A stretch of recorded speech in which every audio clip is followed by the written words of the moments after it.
Thousands of new apartment and condo units have been built just the last few years on Long Island, with many thousands more to come. Take a look at this. Just last month, the Suffolk Planning Commission unanimously approved the first phase of the massive Heartland Town Square project that developer David Wolkoff has been touting for more than 14 years. The major first phase will be 3,500 units, 250,000 square feet of retail, and about 300,000 square feet of office.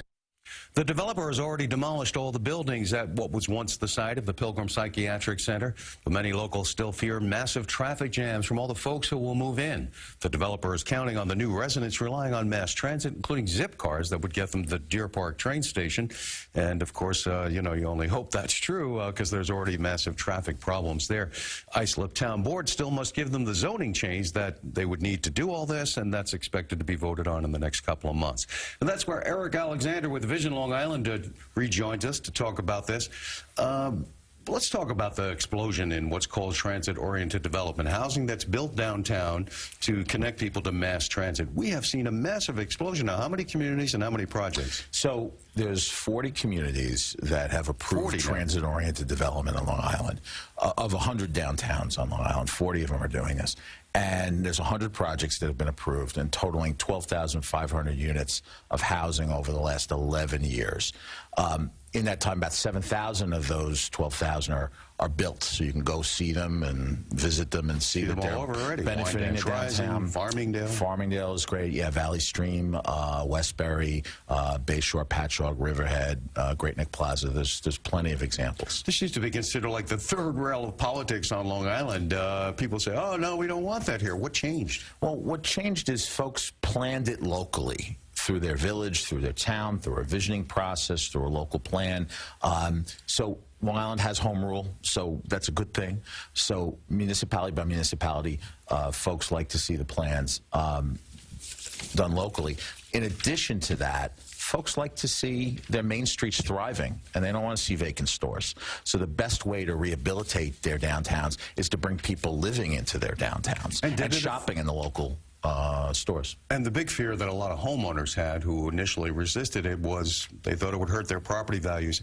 Is there any evidence that it has? No. In fact, what we've seen in downtown Farmingdale is a great example, is that there's been a 7.5% a year increase in property values. So it's going the other way. We're actually seeing more affluence come from revitalized downtowns, as opposed to a deterioration, which is what folks were fearful of. Yeah, because now if you go to planning board meetings, you don't see the kind of same vitriol or concern from residents. 54 of the last 68 public meetings for transit-oriented development, public hearings, have had more supporters than opponents. And that is totally a change. But now let's talk about transit-oriented development. Means you got to have the transit. In Nassau County, they're facing big cuts starting in just a couple of weeks. What's going on with the Nassau County NICE buses? There was originally a $12 million budget gap, which then the operator, TransDev, tightened their belts, got it down to an operational efficiencies, got it down to $6.8 million.